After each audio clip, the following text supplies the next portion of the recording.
Good morning, my brothers and sisters. Welcome to episode 140 of Be With Me in the book of Acts. And we're going to title today, Purpose Powered in Promise by a Person. A lot of P's today, but here's the deal.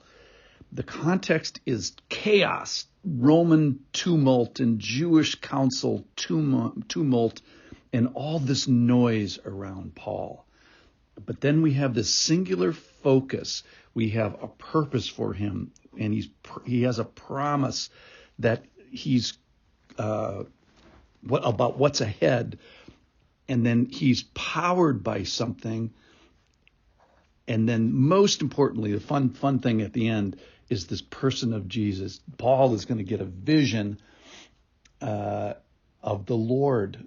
Not a vision, the actuality. I think he sees the Lord a second time. The Lord stood by him and said, "Take courage, for as you have testified to the facts about me in Jerusalem, so you must testify also in Rome." So that's the highlight. That's where we're going here today. But before we get there, we've just got chaos. Here we go.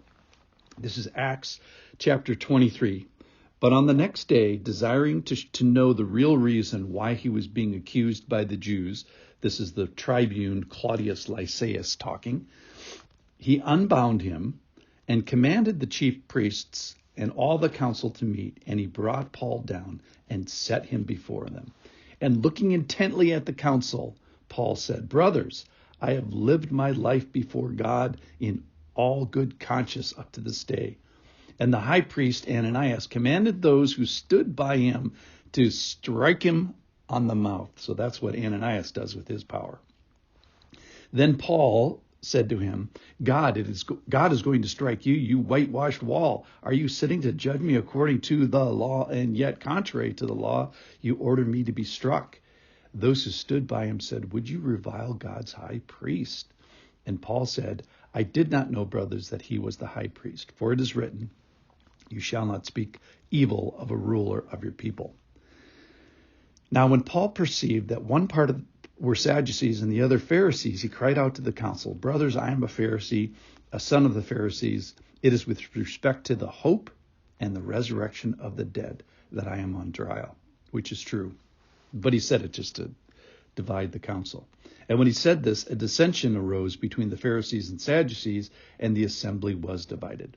For the Sadducees say there's no resurrection, nor angels, nor spirit, but the Pharisees acknowledge them all. Then a great clamor arose, and some of the scribes of the Pharisees' party stood up and contended sharply.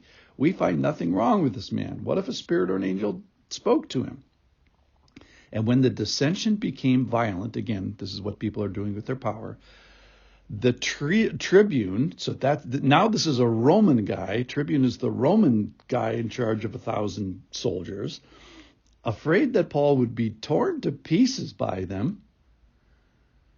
This is the same guy that almost had Paul scourged the day before. Commanded the soldiers to go down and take him away from among them by force. So this is what the Roman leader does with his force, is he separates Paul from the Jews and brings them into the barracks. The following night, and this is the highlight verse, not that the rest of the Bible is not a highlight. The following night, the Lord stood by him and said, "Take courage, for as you have testified to the facts about me in Jerusalem, so you must testify also in Rome." So remember, in chapter 19, Paul is making decisions and using the agency that he has in decision making. But then he says, so he's resolving to do things. I plan to go here.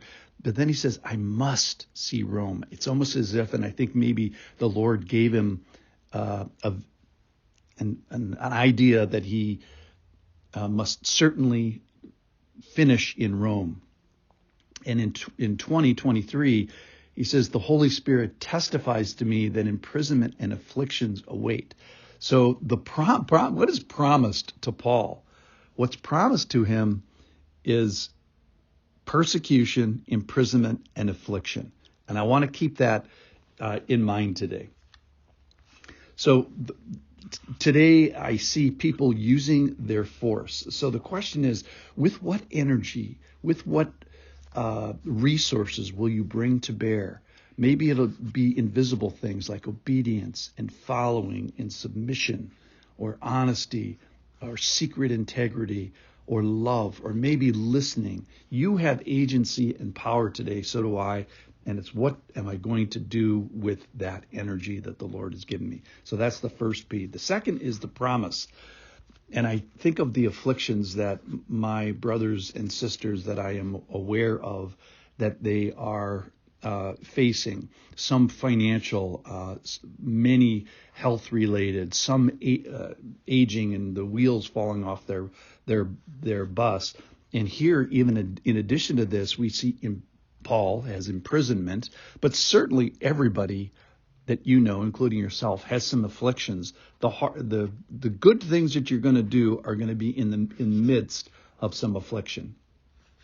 And then we have the Lord's coming, and he says, you have a specific job, a purpose to do. You must testify. In other words, the Lord is saying to him, and he's also saying to us, I've got a specific job for you, a gifting. I've probably gifted you in a certain way for the church, or maybe like Paul here, it's actually outside the church, as his gift is outside the church in evangelism. And then the coolest thing of all is this presence. I was going to call it the presence of the Lord, but it's even more intimate than that. It's the person. So it's not this sort of warm, fuzzy, vague thing. It's the person of the Lord stood by him. And we find in the scriptures here that it's visual and it's intimate. It's close. The Lord stood by him. It was immediate. It was the following night. So the four P's today.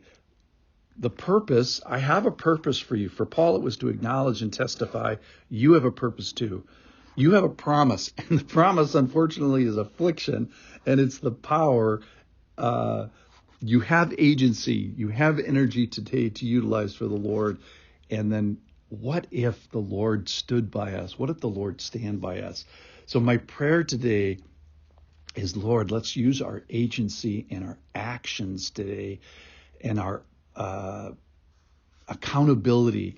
And Lord, help us through troubles, whatever our afflictions might be, things we're going to have to bring our forces to bear.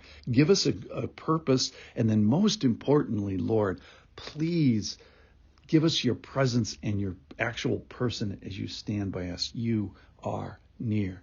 Thanks for listening.